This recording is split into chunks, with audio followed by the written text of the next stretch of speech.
नमस्कार साथियों, मैं प्रियंका गुप्ता लर्निंग टुगेदर पे आप सबका स्वागत करती हूँ। कैसे हैं आप सब लोग। तो आज हम लोग एक टॉपिक लेके आए हैं जिसे जो एकलव्य मॉडल रेजिडेंशियल आपके स्कूल हैं तो उनके बारे में भी जानना थोड़ा ज़रूरी है। हो सकता है कि एग्जाम में इसके रिलेटेड क्वेश्चन पूछ दें। और जैसे आपका जो करंट अफेयर वाला पार्ट है जिसमें बोला गया है कि आप एजुकेशन से रिलेटेड चीज़ें तैयार करेंगे, तो उसके अंदर भी ये सारी चीज़ें इम्पोर्टेंट हैं। ये टॉपिक काफ़ी इम्पोर्टेंट होने वाला है क्योंकि आप एकलव्य मॉडल रेजिडेंशियल स्कूल में वैकेंसीज हैं तो उसके बारे में तो थोड़ा बहुत पता होना चाहिए। ठीक है, तो सबसे पहले यहाँ पे देखते हैं, ये राष्ट्रीय आदिवासी छात्र शिक्षा समिति, इसके अंडर में आता है। ये राष्ट्रीय आदिवासी छात्र शिक्षा समिति बोर्ड है, उसके अंदर में आता है। जो आपका जनजातीय कार्य मंत्रालय के अंतर्गत एक स्वायत्त संस्थान है भारत सरकार की। ठीक है, स्वायत्त मतलब क्या हो गया, ऑटोनोमस ऑर्गेनाइजेशन है ये। इसके अंदर में मिनिस्ट्री ऑफ ट्राइबल अफेयर्स, ठीक है, गवर्नमेंट ऑफ इंडिया। तो ये चीज़ समझ में आ गई। इसके बाद ये जो है इसका लोगो है, तो ये भी आपको पता होना चाहिए। ठीक है,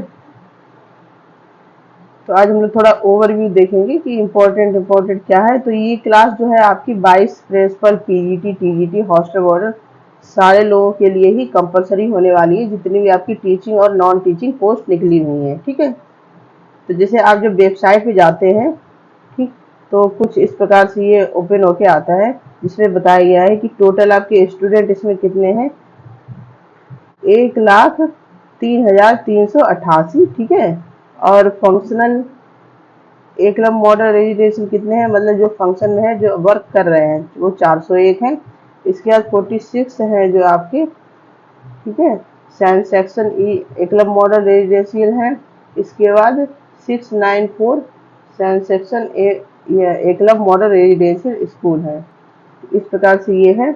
इसके बाद है कि national education society for tribal student, जिसको बोलते हैं NESTS, ये ही इस पे काम करता है। जिसकी मेन चीज क्या है, NESTS has established with an objective to impart quality education to ST children through establishment of Eklavya model residential school. EMRSS provide free education to ST children from class 6, कब से, class 6 to 8th class in residential set up। ठीक है, मतलब ये इसलिए बनाए गए हैं कि जो ST शेड्यूल ट्राइबल के बच्चे हैं उनको 6 से 8 तक अच्छी शिक्षा प्रोवाइड करवा सकें। ठीक है, तो ये यहाँ पे देखो मिनिस्टर हैं आपके श्री अर्जुन मुंडा जी। इसके अलावा श्रीमती रेणुका सिंह सरुता हैं, ये स्टेट मिनिस्टर हैं। इसके बाद है श्री विश्वेश्वर टुडू, ये भी आपके स्टेट मिनिस्टर हैं। ठीक है, तो इतनी चीज़ समझ में आ गई। इसके बाद हम लोग देखते हैं, यहाँ पे आप लोग देख सकते हैं, ये इसका मेन लोगो है जिसमें क्या लिखा होता है, एकलव्य। अच्छा, एकलव्य मॉडल रेजिडेंशियल स्कूल को हिंदी में क्या बोलते हैं, एकलव्य आदर्श आवासीय विद्यालय। ठीक है, ये भी आपको पता होना चाहिए क्योंकि बाई चांस अगर 4 ऑप्शन में पूछ लिया कि एकलव्य मॉडल रेजिडेंशियल स्कूल को हिंदी में क्या बोलते हैं। ठीक है, वैसे तो अक्सर थोड़ा आइडिया भी लगा सकते हैं, लेकिन फिर भी एक बार आप लोग इसको देख लेंगे। ठीक है, तो यहाँ पे हम लोग पढ़ेंगे कि क्या है ये। तो आपके एकलव्य मॉडल रेजिडेंशियल स्कूल पूरे भारत में भारतीय आदिवासियों, ठीक है, ST अनुसूचित जनजातियों के लिए मॉडल आवासीय विद्यालय बनाने की एक योजना है। ठीक है, इसकी शुरुआत कब हुई थी, 1997-98 में इसकी शुरुआत हुई थी। जो सिंधे नासिक में एकलव्य मॉडल आवासीय विद्यालय की योजना जनजातीय मामलों के मंत्रालय द्वारा आसपास के जनजातीय क्षेत्रों में गुणवत्तापूर्ण शिक्षा को बढ़ावा देने के लिए बनाई गई थी। ठीक है, तो आपको समझ में आ गया कि किसके लिए ये बनाई गई थी। जो ST से बच्चे आते हैं आपके शेड्यूल ट्राइब पूरे भारत में। ठीक है, स्थापना कब हुई थी आपकी, 1997 से 98 में। ठीक है, और ये जो नासिक वाला है,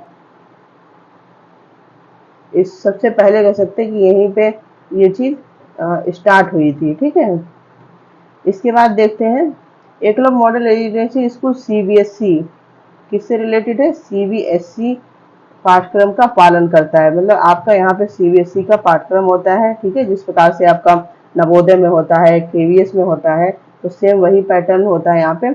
आदिवासी छात्रों को गुणवत्तापूर्ण शिक्षा प्रदान करने के लिए एकलव्य मॉडल आवासीय विद्यालय विकसित किए जा रहे हैं, जिसमें न केवल शैक्षणिक शिक्षा बल्कि आदिवासी छात्रों के सर्वांगीण विकास पर जोर दिया जा रहा है। आपको पता है कि रेजिडेंशियल इसीलिए बनाए हैं कि जब बच्चे 24 घंटे टीचर्स के अंडर या फिर हॉस्टल वार्डन के साथ रहेंगे तो उनके पूरे होलिस्टिक डेवलपमेंट पे ध्यान दिया जाएगा, ठीक है।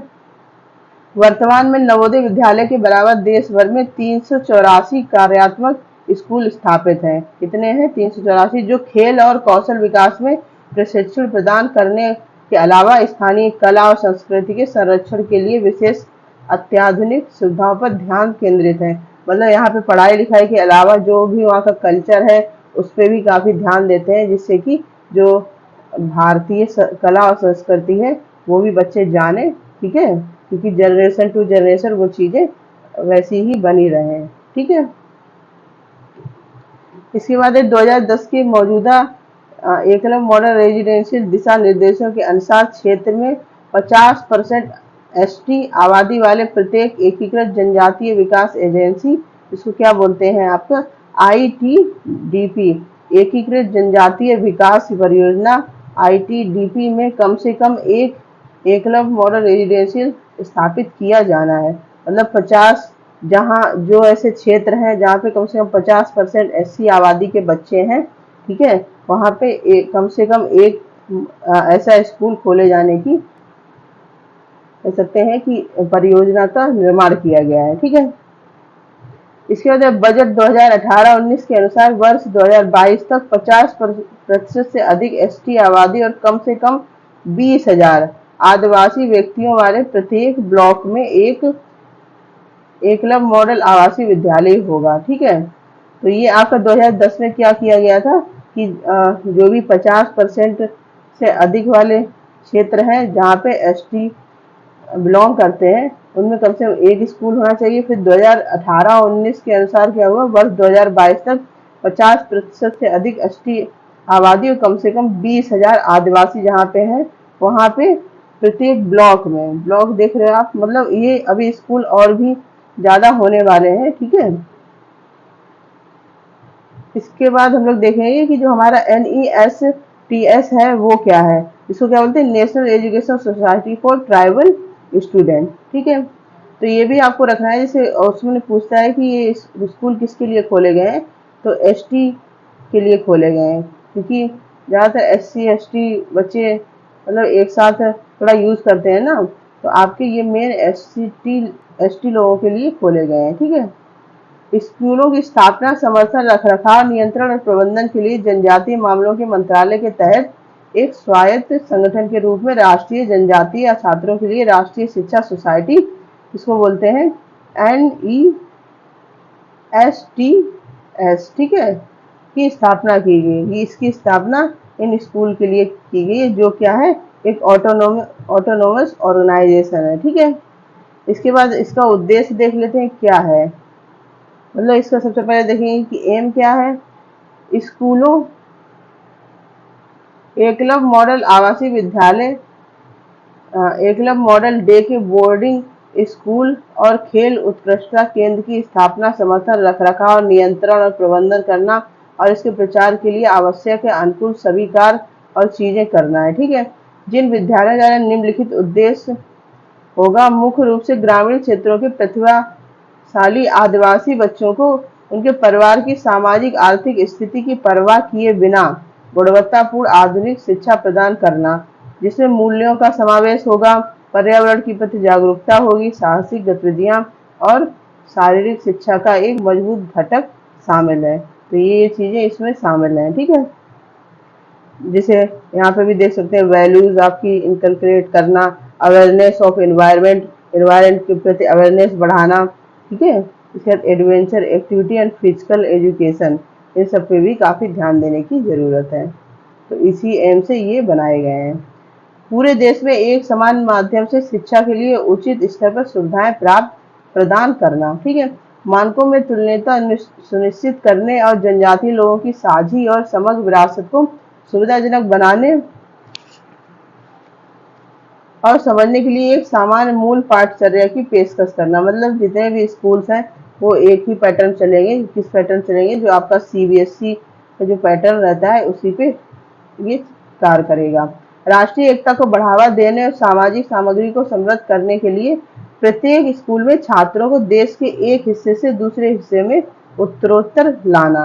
मतलब कि एक दूसरे के कल्चर को जाने। तो स्कूल वाइज स्कूल आप देखा है कि बच्चे भी, जैसे नवोदय में होता है कि 9th क्लास में बच्चे से पूछा जाता है कि कहीं अदर स्टेट में जाना है, ठीक है। तो इस प्रकार से भी ये चीजें होंगी कि जो बच्चे भी एक दूसरे को जाने और कह सकते हैं कि मल्टीकल्चरलिज्म को बढ़ावा दें, ठीक है। इसके बाद जीवित स्थितियों में शिक्षकों के प्रशिक्षण और अनुभव और सुविधाओं को साझा करने के लिए माध्यम से स्कूली शिक्षा की गुणवत्ता में सुधार के लिए केंद्र बिंदु के रूप में कार्य करना। मतलब जो शिक्षक हैं, ठीक है, उनके भी प्रशिक्षण और अनुभव के हिसाब से वहाँ पे रखे जाएंगे, जिससे कि वो इन सब चीज़ों को जिस एम से ये बनाए जा रहे हैं उसके हिसाब से ही काम कर पाए, ठीक है। खेल आदि में उत्कृष्टता केंद्र की ओर बढ़ते हुए छात्रों को पाठ्येतर गतिविधियों के लिए अवसर प्रदान करना, ठीक है। खेल में भी बच्चों को रखा जाएगा जिससे कि बच्चे फिजिकली भी फिट रहें, प्लस खेल को भी बढ़ावा मिले, और प्लस जो लोकल के कह सकते हैं कल्चर की चीज़ें होती हैं उन पर भी काफ़ी ध्यान दिया जाएगा, ठीक है। छात्रों में राष्ट्रीय संस्कृति और गौरव विकसित करने, जनजातीय विरासत, जनजातीय संस्कृति, संगीत, नृत्य और अन्य कलाओं को संरक्षित और संजोने की सुविधा प्रदान करना, ठीक है। तो जो भी जनजातीय जिस एरिया में है, जहाँ पे है, जो रीजनल चीज़ें हैं, उनका कल्चर है, उनकी संस्कृति, ठीक है, तो उनको भी बढ़ावा देने की आवश्यकता है। छात्रों को विशेष रूप से स्वरोजगार सहित रोजगार उन्मुख कौशल हासिल करने में मदद करना। उनको इस प्रकार से चीज़ें प्रोवाइड करवाई जाएंगी, उनको इस प्रकार से तैयार किया जाएगा बच्चों को, जिससे कि वो आगे स्वरोजगार मतलब अपना खुद का कुछ रोजगार कर सकें, ठीक है। सर्वोत्तम शैक्षणिक मानकों, खेल और पाठ्येतर गतिविधियों में उत्कृष्टता प्राप्त करने का प्रयास करना, ठीक है, कि स्टैंडर्ड और एक्सीलेंस एजुकेशन प्रोवाइड करवाना। और खेल में काफ़ी इस पे फोकस किया गया है, जो एक्स्ट्रा कोकरिकुलर एक्टिविटी होती है आपकी, उस पर भी काफ़ी ध्यान दिया। ऐसा नहीं केवल पढ़ाई लिखाई से ही रिलेटेड है, सारी चीज़ों पे ध्यान दिया। इसके बाद हम लोग देख लेते हैं कि एकेडमिक कमेटी में क्या क्या है, कौन कौन लोग होते हैं। शैक्षणिक समिति में निम्नलिखित सदस्य शामिल होंगे, जिसमें आयुक्त तो होंगे, ठीक है, आपके NESTS के जिसको बोलते हैं चेयरपर्सन है, आप भी देख सकते हैं। फिर इसके बाद होंगे ज्वाइंट सेक्रेटरी, जिसको बोलते हैं संयुक्त सचिव, एकलव्य मॉडल रेजिडेंशियल स्कूल के जनजातीय कार्य मंत्रालय के मेंबर होंगे, ठीक है। तो एक प्रमुख सचिव होगा राज्य सरकार सदस्य मतलब स्टेट का। इसके बाद नवोदय समिति के आयुक्त होंगे, जो नवोदय समिति के मेंबर हैं वो भी इसमें होंगे, ठीक है। निदेशक NCERT का प्रतिनिधि सदस्य, NCERT के कोई एक डायरेक्टर निदेशक यहाँ पे काम करेंगे। अध्यक्ष होंगे CBSE का प्रतिनिधि सदस्य। आप देख रहे हो इसकी कमेटी में कितने कह सकते हैं कि क्वालिटी वाले लोगों को रखा गया है, इसी वजह से, क्योंकि ये लोग बहुत ज़्यादा इस पर ध्यान देंगे, मतलब बच्चों को एक अच्छा भविष्य प्रोवाइड करवाएंगे, ठीक है। इसके बाद भारतीय खेल प्राधिकरण के प्रतिनिधि होंगे, वो भी इसके सदस्य होंगे। राष्ट्रीय कौशल विकास निगम का प्रतिनिधि सदस्य होंगे। प्रभारी उपायुक्त शिक्षा विधि NC जो आपका NESTS के हैं मेंबर। इधर EMRS का एक प्रिंसिपल जो सदस्य होंगे, ठीक है, जो भी प्रिंसिपल रहेंगे। एक EMRS शिक्षक अधिमानता राष्ट्रीय पुरस्कार विजेता, मतलब जो कोई ऐसे शिक्षक जिनको नेशनल अवार्ड से सम्मानित किया गया वो भी इसके सदस्य रहेंगे, ठीक है। तो इसकी कमेटी समझ में आ गई। इसके अलावा और भी बहुत सारे हैं सदस्य जो जब चेयरमैन उनको अप्रूव करेगा उनके हिसाब से रहेंगे। शैक्षणिक समिति 6 माह में कम से कम एक बार बैठक करेगी, मतलब जो ये कमेटी है वो 6 महीने में एक बार बैठक किया करेगी, जो भी चीज़ें हैं चल रही हैं या फिर क्या चीज़ें और हैं जो बढ़ाना है इस पर। हालांकि जब भी आवश्यक हो अध्यक्ष द्वारा विशेष बैठकें बुलाई जा सकती हैं। 6 महीने में तो एक कंपलसरी है, इसके अलावा जब भी उनको ज़रूरत लगती है तब वो कोई भी बैठक बुला सकते हैं जो आपके चेयरमैन रहेंगे। ठीक है, अध्यक्ष और 4 सदस्यों से कोरम पूरा होगा। ठीक है, इसके बाद देखते हैं कि फंक्शंस ऑफ एकेडमिक कमेटी, इनके फंक्शन क्या रहेंगे, किस प्रकार से वर्क करेंगे। पाठ्यक्रम शिक्षा के माध्यम छात्रों को प्रवेश और ईएमआरएस और ईएमडीबीएस के अन्य कार्यक्रमों के संबंध में मानक निर्धारित करना और ईएमआरएस में शुरू किए जाने वाले शैक्षणिक और सह पाठचर्या कार्यक्रमों के बारे में NESTS को सलाह देना। ठीक है, तो ये सब इनके काम रहेंगे। इसके बाद शिक्षा विदों सह पाठचर्या संबंधी गतिविधियों, खेल आदि में सर्वोत्तम प्रथाओं की जांच करना। ठीक है, और उन्हें शामिल करने और समय समय पर इन कारकों की समीक्षा करने और सुधारात्मक उपायों का सुझाव देने के लिए राज्य एवं केंद्र शासित प्रदेश ईएमआरएस सोसाइटी को सुविधा प्रदान करना। तो खेल पे भी काफी अलग से इस पे जोर दिया जा रहा है, जो भी एक्स्ट्रा को करिकुलम एक्टिविटी रहेंगी। ठीक है, इसके बाद आपके जो करिकुलम है, एडमिशन का प्रोसेस है, ठीक है, और जो भी प्रोग्राम रहेंगे उन पे भी काफी पूरे प्लानिंग के साथ वर्क किया जाएगा। ठीक है, इसके बाद है राज्य केंद्र शासित प्रदेश ईएमआरएस सोसाइटी द्वारा अपनाए जाने वाले ईएमआरएस में प्रवेश के लिए समान दिशा निर्देश और प्रक्रियाएं विकसित करेगा। मतलब स्टेट है या फिर सेंट्रल है, एक समान दिशा निर्देश होगा। जैसे आपने देखा है कि अभी वैकेंसी जो निकली हुई है, ठीक है, आपकी एकलव्य मॉडल रेजिडेंशियल स्कूल की, उसमें भी सबका सिलेबस जो है कॉमन ही है, केवल रीजनल लैंग्वेज पे छोड़ के। तो कहीं ना कहीं वो इक्वलिटी पे भी काफी ध्यान देंगे। ठीक है, ईएमआरएस छात्रों के लिए खेल और सांस्कृतिक बैठक के संचालन के लिए दिशा निर्देश, तौर तरीके तैयार करना। मतलब छात्रों के लिए खेल और सांस्कृतिक कार्यक्रम के लिए भी दिशा निर्देश और किस प्रकार से उसकी प्लानिंग करनी है, कैसे उसको मैनेज करना है, कैसे बच्चों के अंदर वो सब चीजें इनकलकुलेट करनी है, उन सब पे भी काफी ध्यान दिया जाएगा। सीबीएसई, एनसीईआरटी, एआई आपका जो AICTE और DOSE&LMOE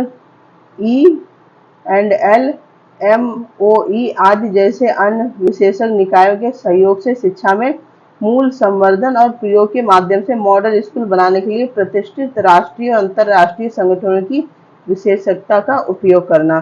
तो यहाँ पे आप देखते हैं CBSE, NCERT, AICTE ये सब मिलके इस पूरी आपकी एकलव्य मॉडल रेजिडेंशियल स्कूल पे वर्क करेंगे। ठीक है, तो काफी अच्छा बनाया हुआ है। आप पूरा सेम समझ सकते हैं जो आपके नवोदय स्कूल हैं।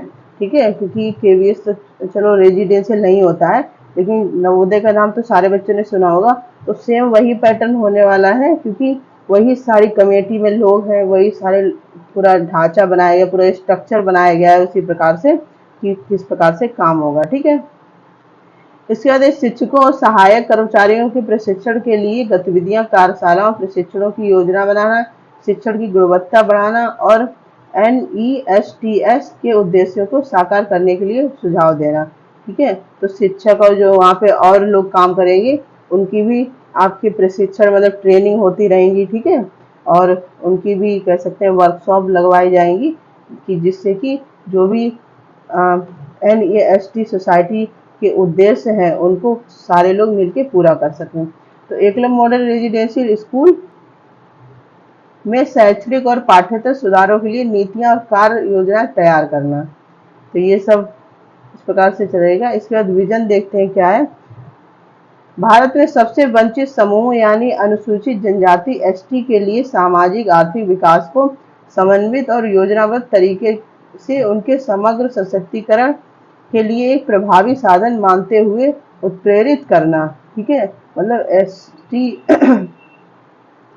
कैटेगरी से जो बिलोंग करेंगे उनके पूरे होलिस्टिक डेवलपमेंट को लेके, मतलब उनका सामाजिक आर्थिक, उसके बाद कह सकते हैं कि जैसे आपकी NPE जो है वो 360 डिग्री असेसमेंट पे ध्यान देती है, तो उन सब चीज़ों का भी ध्यान रख के बनाया जाएगा। ठीक है, इसके बाद मिशन क्या हो सकता है। एकलव्य मॉडल आवासीय विद्यालयों की स्थापना करके अनुसूचित जनजाति के बच्चों को गुणवत्तापूर्ण शिक्षा प्रदान करना, ताकि वे उच्च और व्यावसायिक शैक्षणिक पाठ्यक्रमों का लाभ उठा सकें और विभिन्न क्षेत्रों में रोजगार प्राप्त कर सकें। उन्हें गैर ST आबादी के बराबर अवसर सुनिश्चित कराना, जिससे देश में आदिवासी के समग्र विकास को गति मिल सके। ठीक, इनका मतलब लॉन्ग टर्म का पूरा मिशन क्या रहने वाला है, आप देख सकते हैं कि इनको इस प्रकार से शिक्षा प्रोवाइड करवाना जो अनुसूचित जनजाति के बच्चे हैं कि उनको समाज के जो अन्य वर्ग हैं उनके बराबर ही लाने की कोशिश है यहाँ पे। ठीक है, कि जिससे वो भी समाज में उस प्रकार से रह सकें जैसे और लोग रहते हैं।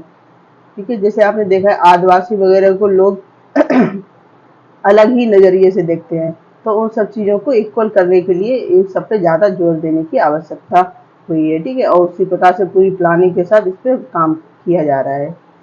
इसके बाद ऑब्जेक्टिव क्या है, आदिवासी बहुल क्षेत्रों में एसटी और पीवीटीजी छात्रों को उनके सर्वांगीण विकास के लिए पाठ्येतर गतिविधियों के साथ गुणवत्तापूर्ण उच्च प्राथमिक माध्यमिक और वरिष्ठ माध्यमिक स्तर की शिक्षा प्रदान करना। जिस प्रकार से आपके ये 6 से 8 तक के हैं, तो इसमें सीनियर सेकेंडरी के सारी चीज़ें आ जाएंगी, तो उनको एक क्वालिटी एजुकेशन देना। अब नवोदय के अकॉर्डिंग ही चलेगा तो अच्छी पढ़ाई होगी, अच्छी सारी चीज़ें भी होंगी।